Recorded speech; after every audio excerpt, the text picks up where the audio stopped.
Suis-je une vieille âme? C'est une question qu'on peut largement se poser en ce moment avec la montée en puissance de l'énergie et l'ouverture de conscience qu'on est en train de vivre aujourd'hui, parce qu'il y a de plus en plus de personnes qui s'éveillent et qui s'ouvrent en conscience avec la montée en 5e dimension de la Terre. Alors oui, c'est une question qu'on peut se poser parce qu'il y a de plus en plus de vieilles âmes qui viennent s'incarner pour aider à cette ouverture de conscience et à cette montée en puissance de la conscience de l'humanité. Alors pour le cycle des réincarnations, il faut savoir qu'une âme ne meurt jamais, bien au contraire, elle vient s'incarner de multiples fois pour pouvoir expérimenter et grâce à ces multiples vies justement évoluer et à en arriver à ce que nous sommes aujourd'hui dans cette vie ici. Il faut savoir que nous avons déjà expérimenté avant, nous sommes revenus avec nos goûts, notre personnalité, nos idées, nos aspirations, nos particularités, mais nous tombons dans le voile de l'oubli. C'est-à-dire qu'à partir du moment où une âme s'incarne, elle oublie qui elle est. Ce n'est pas une punition de la part de l'univers, c'est au contraire une chance de pouvoir expérimenter sans l'influence de nos vies passées. Alors le but de notre arrivée, c'est quand même, mine de rien, de se souvenir de son chemin, de se souvenir de sa mission de vie. Alors, pour savoir si vous êtes une vieille âme ou si vous avez dans votre entourage une vieille âme ou des vieilles âmes, eh bien, je vais vous donner quelques petits indices et vous me direz peut-être en commentaire si vous êtes une vieille âme et comment vous vivez votre expérience. Alors, une vieille âme, c'est une personne qui a compris les étapes de la vie. Je dis bien les étapes parce qu'on pourrait parler d'épreuves, mais justement, une vieille âme, ben, comme son nom l'indique, c'est une âme qui a expérimenté beaucoup de choses et qui justement arrive à un certain degré d'état de conscience aujourd'hui qui se réincarne avec beaucoup de sagesse et une vision développée des choses. Hein. Donc c'est une personne qui, par rapport aux étapes de la vie, qui est dans la conscientisation. C'est pas quelqu'un qui est dans le jugement. Hein. C'est quelqu'un qui a donc une conception de la vie non matérialiste, qui est beaucoup axée sur le développement intérieur. Et c'est une personne qui justement est en résonance à la fois avec l'extérieur, mais aussi avec l'intérieur. C'est une personne donc qui aime aussi souvent la solitude. Elle aime se retrouver avec elle-même, et pas pour être égoïste ou parce qu'elle n'aime pas les autres, mais bien au contraire, c'est quelqu'un qui a appris à s'aimer elle-même, hein, qui fait de soi sa priorité, et qui est donc dans la réalisation de l'être. C'est une personne donc qui va être en introspection avec elle-même et elle va avoir une analyse de la vie particulière dans le sens où elle ne va plus être dans le contrôle comme sont souvent les jeunes âmes ou les personnes qui vivent beaucoup dans la 3D encore, qui veulent tout contrôler, tout savoir, tout s'expliquer, mais c'est au contraire une vieille âme va être dans la compréhension des choses. Donc c'est une personne qui bien souvent est rebelle, qui ne veut pas rentrer dans le moule de la société. Alors on va plus grossièrement dire que c'est pas un mouton. Voilà, elle veut pas se conformer. Et c'est pas parce qu'elle est encore une fois obtuse, mais c'est tout simplement parce que elle a une vision de la vie déjà assez élevée et elle croit et elle sait que l'humain eh bien, dispose de son libre arbitre et ce n'est pas justement pour ressembler à tout le monde ou d'obéir à des lois qui ne lui correspondent pas, mais au contraire quelqu'un qui va exprimer sa liberté d'une certaine manière. C'est aussi une personne qui va s'entourer de gens comme elle, hein. Donc c'est une personne aussi qui est dans un équilibre parfait. C'est quelqu'un qui a ouvert son chakra du cœur, dans un équilibre parfait entre le donner et le recevoir. Hein. Donc c'est pas quelqu'un qui va fréquenter les autres par intérêt. Revenons donc sur le fait que c'est quelqu'un qui se voit, qui se sent et qui est souvent seul. Elle ne colle pas du tout avec la société moderne. C'est quelqu'un aussi qui travaille et qui aspire à travailler pour elle-même. Donc ça va être souvent un thérapeute, un artiste, un philosophe, en tout cas une personne indépendante qui tend en tout cas à l'être, à le devenir. C'est un objectif très important chez elle. C'est quelqu'un qui n'aime pas la hiérarchie. Hein, donc c'est une personne qui est en inadéquation avec cet environnement qui pollue son âme. C'est donc quelqu'un qui va souvent aller chercher à se reconnecter à la nature. C'est une personne souvent très détachée de tout. Hein, et puis alors on prend souvent ces personnes-là pour des égoïstes parce qu'on se dit bah tiens il s'en fout ou elle s'en fout ou ça ne lui fait rien, mais c'est pas ça. C'est encore une fois quelqu'un qui n'est pas dans le contrôle mais quelqu'un qui est dans la compréhension. Donc quelqu'un qui va se tenir disponible mais qui ne va pas juger ni une situation, ni une personne. Ensuite, une vieille âme aussi, c'est quelqu'un qui aime la connaissance. C'est quelqu'un qui est en quête de sagesse, en quête de vérité. C'est une personne qui va vers la pleine conscience. C'est une personne donc qui déteste le mensonge. C'est une personne donc qui est en quête de vérité absolue, mais en vérité absolue sur tous les sujets et dans tous les domaines. Tant sur le plan de la relation humaine, mais aussi que sur la la réalité du monde, de ce qui se passe dans le monde et plus vastement d'ailleurs aussi dans l'univers.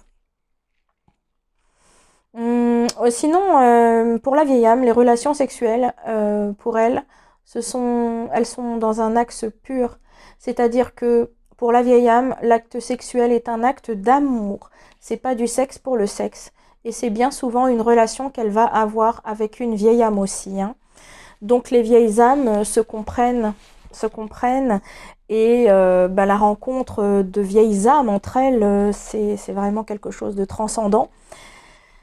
Donc du coup, ce sont des personnes spirituelles. La vieille âme, en fait, c'est quelqu'un qui va quand même être beaucoup dans l'émotion et qui peut aussi connaître une phase de dépression. Hein, parce qu'il faut savoir que la dépression est en corrélation et en phase avec l'éveil spirituel. Donc on passe parfois par une phase de dépression sur le chemin de l'éveil. Hein. La dépression, en fait, c'est justement la décompression, la dépression entre le monde de la 3D dans lequel nous sommes nés, hein, puisque la vieille âme aussi est née dans le monde de la 3D, et la dépression, la décompression, la désolidarisation de ce monde-là pour aller vers le monde de la liberté, le monde de l'indépendance, le monde de la solidarité, le monde de la conscience que représente la 5e dimension où nous sommes en train d'aller d'ailleurs. Donc c'est très bon signe tout ça. Mais malgré tout, quand la vieille âme connaît, ou peu importe, une personne connaît un moment de dépression, justement, alors si vous allez chez le médecin, il va vouloir vous donner des traitements médicamenteux ou vous envoyer chez le psychologue, etc. Alors là, c'est souvent bien pire. Hein. Donc, il faut se dire que la dépression nous sert pour connaître l'éveil. Hein. Donc après cette phase, il faut savoir que une fois qu'on a passé cette période-là, on arrive dans une phase où on se sent en paix, hein, ensuite. Hein. Donc pour lâcher l'état dépressif, il faut connaître l'éveil. Alors il faut savoir que revenons à la relation amoureuse. En amour, l'amour n'est pas conçu, la relation amoureuse n'est pas conçue comme une passion pour la vieille âme, parce que la passion représente le manque. Pour la vieille âme, l'amour est donc une relation d'équilibre. Hein, et le manque ne se fait ressentir uniquement que quand l'autre personne n'est pas là. Sinon, il n'y a pas de manque, c'est-à-dire qu'on ne va pas attendre chez l'autre qu'il nous donne ce que nous n'avons pas. C'est-à-dire on n'est pas dans un manque d'amour, manque d'affection, manque d'attention, etc. Tout cela n'existe plus dans les relations entre les vieilles âmes, puisque ce sont des âmes déjà fortement évoluées, qui ont une conscience des choses et qui ont aussi résolu des problématiques, soit dans cette vie-là, soit dans une autre vie. Donc ce sont des personnes qui justement viennent vivre un amour pur. Ce sont des personnes qui savent que la vie est un film que l'on projette par rapport à notre évolution à un moment T. Hein. Donc quand on est en phase d'éveil, justement, le réveil du disque dur est lié à nos vies passées. Et on va être en conscience de ce qui nous reste à régler en tant que vieille âme. Hein. On a conscience de ce qui nous reste à régler de nos vies passées. Donc une vieille âme, en amour, justement, elle va poser son intention, mais elle ne va pas insister. C'est-à-dire, c'est pas une personne qui va s'accrocher ou insister. C'est une personne qui est non seulement dans la compréhension, mais aussi dans l'acceptation de ce qui est, très simplement. Et elle va comprendre aussi que si on ne se correspond plus, c'est parce qu'on n'est plus sur la même fréquence. Donc c'est pas une personne qui va s'accrocher ou en vouloir à l'autre ou être dans la vengeance. C'est quelqu'un qui sait rompre, qui va savoir se séparer de manière intelligente. Sinon, en termes de réflexion et d'introspection, c'est une personne qui a la capacité de réfléchir et d'apprendre. C'est souvent un enseignant de la vie. hein. Donc c'est une personne qui a fini le cycle des réincarnations terrestres, hein. La plupart du temps, une vieille âme se trouve donc sur son dernier passage, avant justement l'ascension finale. Bien souvent, alors des enseignants de la vie, ça va être les guérisseurs, les thérapeutes, les énergéticiens ou les enseignants de tout style, hein. Donc en fait, c'est une personne, la vieille âme en fait, c'est une personne qui est en observation, hein. C'est une personne qui sait que le hasard n'existe pas et que tout est leçon. Donc toutes les étapes que nous avons à vivre justement sont bénéfiques, quelle que soit l'intensité qu'elles représentent, pour nous, humains en tout cas. Donc la vieille âme sait que toutes les étapes que nous avons à franchir sont pour notre bien finalement. La vieille âme, c'est quelqu'un qui a une vision globale des choses. Une vieille âme va regarder les épreuves donc dans leur ensemble, hein, dans leur ensemble, c'est-à-dire sur le sens physique, émotionnel, mental et spirituel. C'est aussi des personnes qui savent que les diplômes ne servent à rien, et ils savent que les diplômes, ce sont tout simplement les programmations des parents et de la société, et eux ne s'y conforment pas. Ils savent que, les vieilles âmes savent que le meilleur diplôme c'est la vie, le meilleur diplôme c'est le cœur, c'est les capacités.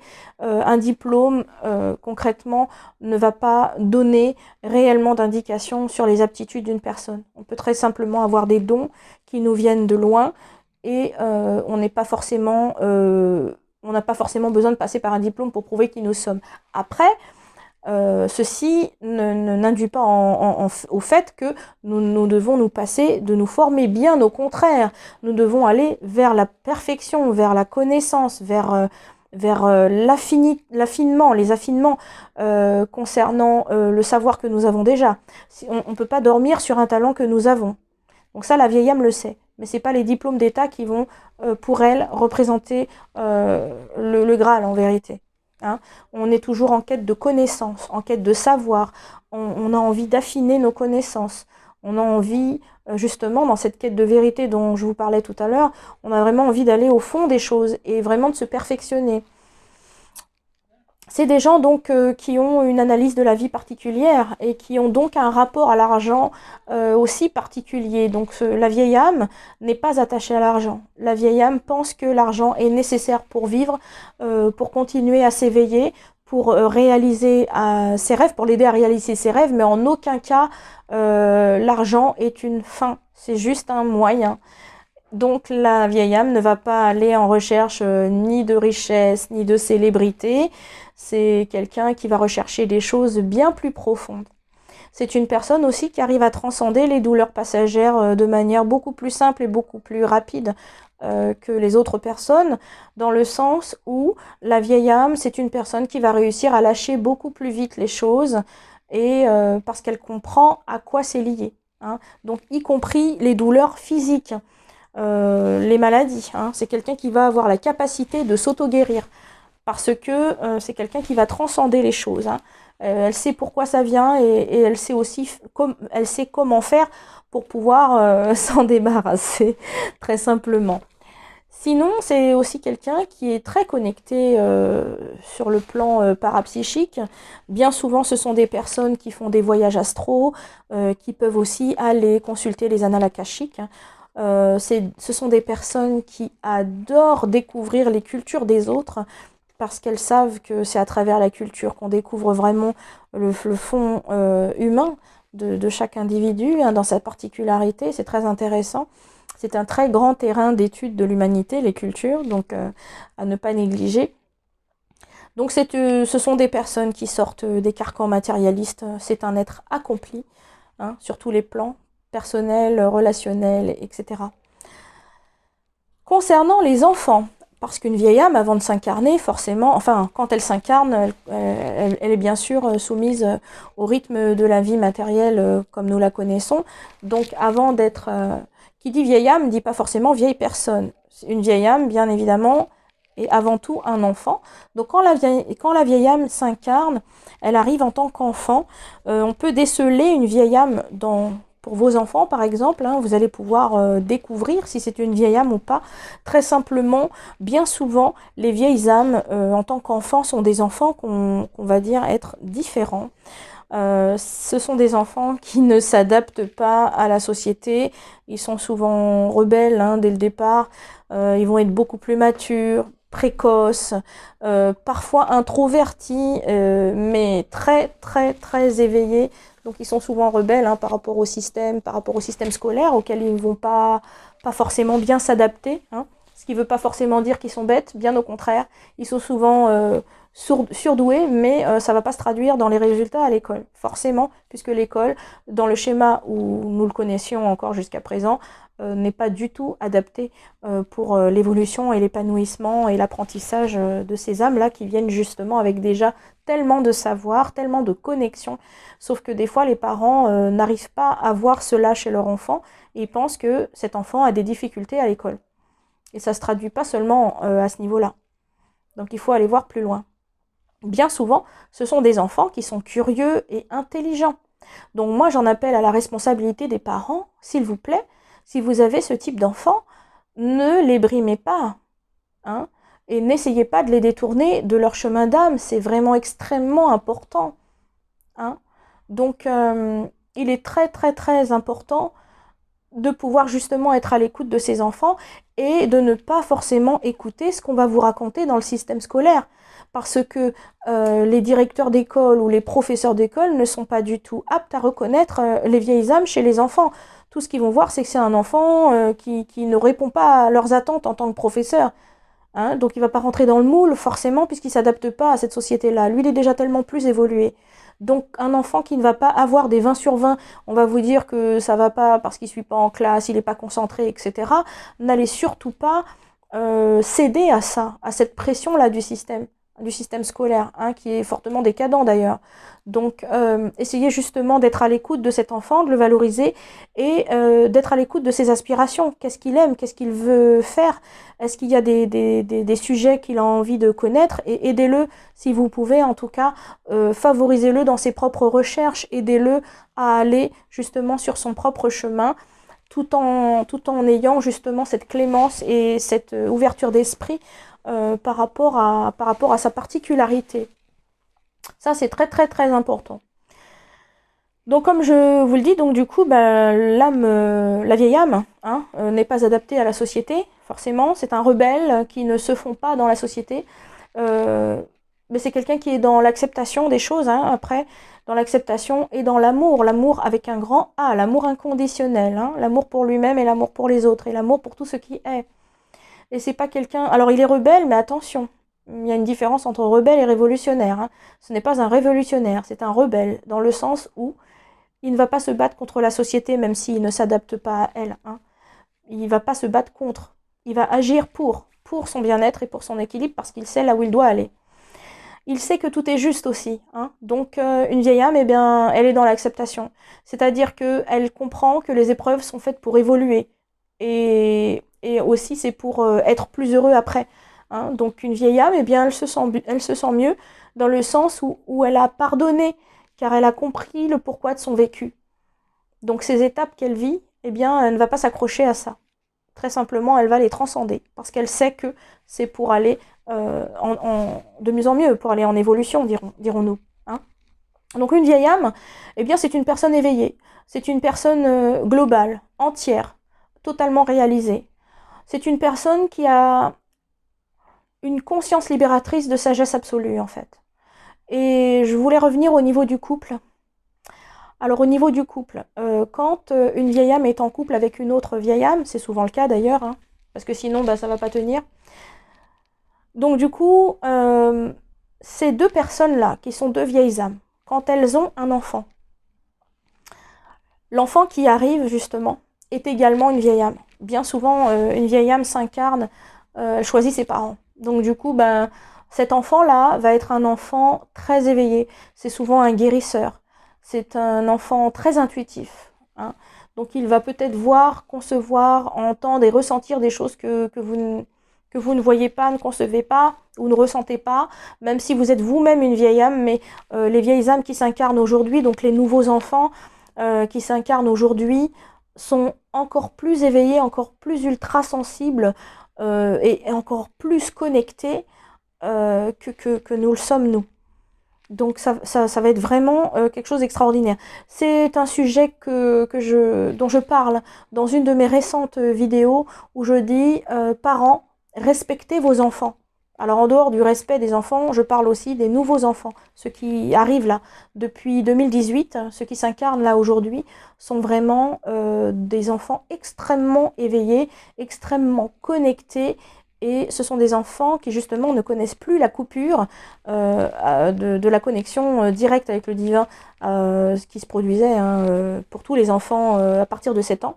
Donc un enfant est connecté directement à la source entre 0 et 7 ans. À 7 ans, cette coupure-là se referme pour pouvoir justement continuer. Mais alors c'est pas une histoire de vouloir encore une fois punir les gens, c'est tout simplement les codes sociaux, familiaux qui favorisent la fermeture de ce canal. Sauf qu'aujourd'hui justement, les nouveaux enfants qui naissent depuis 2018 ne connaissent plus cette coupure. Donc à nous d'être attentifs pour ces enfants-là et de pouvoir les aider, puisqu'ils sont aussi venus là pour nous aider aussi. D'accord ? Donc en fait, il faut savoir que, bien oui, donc deux vieilles âmes vont bien souvent donner la vie à un enfant qui est lui-même une vieille âme, puisqu'il faut savoir qu'on conçoit un enfant dans la vibration où on est.